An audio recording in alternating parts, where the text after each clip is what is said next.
함께 성경 말씀을 봉독하도록 하시겠습니다.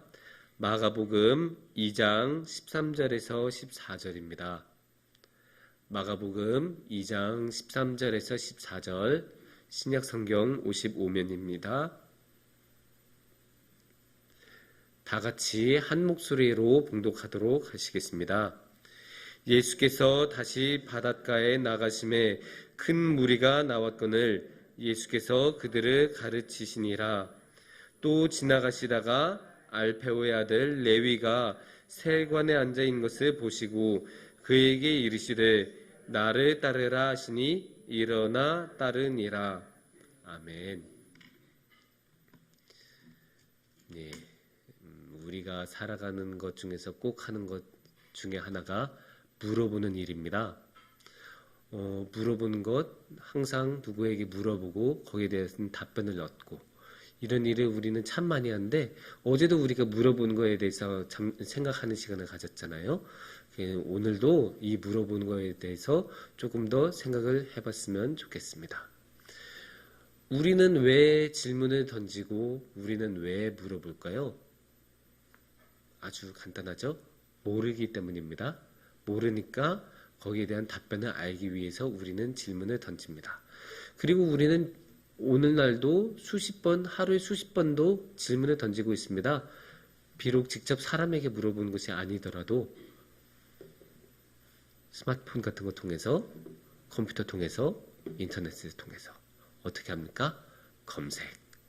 검색도 어떻게 생각해보면 질문의 한 일종이죠.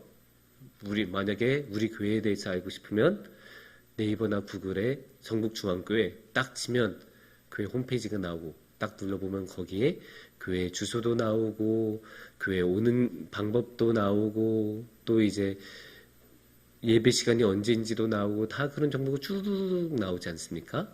그래서 검색도 어떻게 보면 질문의 한 일종이라고 볼 수 있습니다. 그런 검색의 질문의 측면을 아주 강조했었던 것이 네이버입니다. 지금은 네이버가 스포츠나 웹툰이나 그런 콘텐츠 위주로 가고 아니면 온라인 쇼핑 위주로 많이 강조를 하고는 있는데, 초창기 15년 전, 20년 전에 네이버가 한창 성장할 때 네이버가 중점적으로 밀었었던 것이 바로 지식인입니다.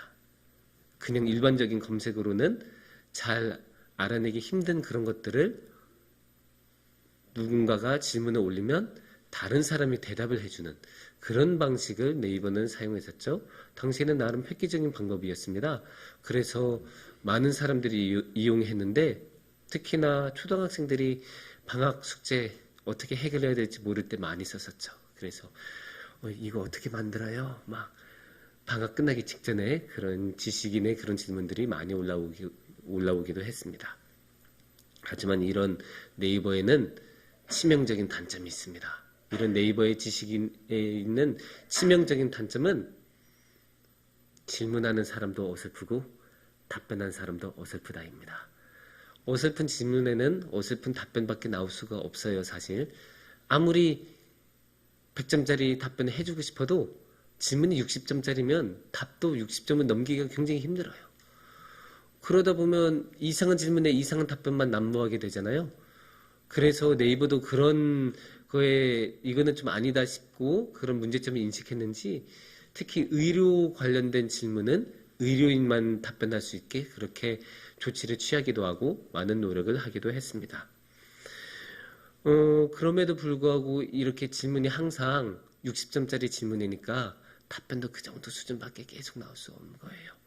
그러니까 우리가 인생의 진짜 중요한 질문에 대해서 100점짜리 답변이 필요할 때는 사용하기가 좀 어렵죠.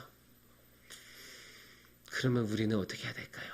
이렇게 60점짜리 답변밖에 얻을 수 없는 세상에서 우리는 어떻게 해야 될까요? 간단하죠? 하나님께 여쭤봐야 됩니다. 하나님께 여쭤보고, 우리가 어제도 이야기했잖아요. 우리는 하나님을 아빠, 아버지라고 부르시는 하나님의 자녀들로 부르심을 받은 사람들이고, 또 생각해보면 하나님께서는 진리의 영을 우리에게 보내주시는 분이신데, 그렇게 진리의 영을 보내주신 분이라면 당연히 우리에게 답변도 진리로 해주실 것입니다. 그래서 우리가 공고함에 빠졌을 때 정말 어떻게 행동해야 될지 모를 때 그럴 때는 우리가 무조건 하나님께 질문을 드려야 됩니다. 하지만 여기서 우리가 한 발짝 더 나아갈 수 있을 것 같아요. 하나님께서는 우리에게 언제나 답변을 주시고 언제나 답변을 주고 싶어 하시고 언제나 우리를 기다리시기는 하는데 여기서 한 발짝 더 나아가면 그때는 하나님께서 우리에게 질문을 던지세요. 오늘의 말씀에도 그런 모습이 나타나요. 예, 그 14절을 보면 예수님께서 그 레위에게 뭐라고 하십니까? 그에게 이르시되 나를 따르라 하시니. 예, 이 말씀만 보면 예수님이 이렇게 지나가시다가 레위야 나를 따라와 이렇게 말한 것 같잖아요. 굉장히 요새 말하면 상남자 같은 직진으로 그냥 막 밀어붙이는 그런 느낌인데 어떻게 보면 만약에 우리가 상상력을 조금 더 가미해서 예수님이 조금 더 부드럽게 행동하셨다고 하면 어떻게 하셨을까? 딱 가서 레위야 너 나랑 같이 다닐래? 나 따라올래? 레위야 너 나하고 같이 다니면서 하나님의 나라를 선포하고 하나님의 큰 일을 하고 싶니? 이렇게 물어보셨을 수도 있어요. 그리고 이렇게 물어보시는 것은 레위한테만 그러시는 거 아니에요. 사실 우리한테도 그런 질문 던지십니다. 나랑 따라올래? 나하고 같이 하나님의 큰 일을 할래? 그렇게 물어보십니다. 이런 질문을 던질 수 있는 것은 하나님께서는 이미 답변을 다 주셨기 때문입니다.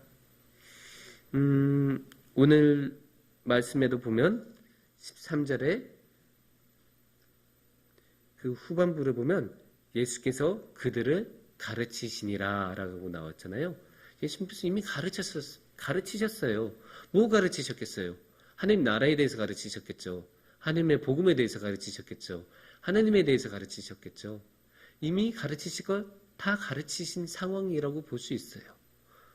우리는 어떤가요? 우리 이미 이렇게 두꺼운 답변을 받았어요. 여기에 우리가 원하는 모든 것이 들어있지는 않더라도 우리가 살아가는데 충분히 많은 답변이 이 안에 들어있습니다. 그런 것을 생각하면 이미 하나님께서는 우리에게 많은 답변을 주셨고 또 그 많은 답변 뒤에 하나님께서는 우리에게 물어보십니다. 너 어떻게 할래? 나 여기 이렇게 갈 건데 너는 어떻게 할래? 나 따라올래? 하나님께서는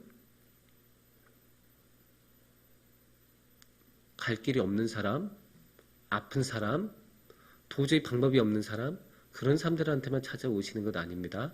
하나님께서는 누구에게나 찾아오시고 오늘도 14절 말씀에 보면 레위가 어디에 앉아 있었다고 나오나요?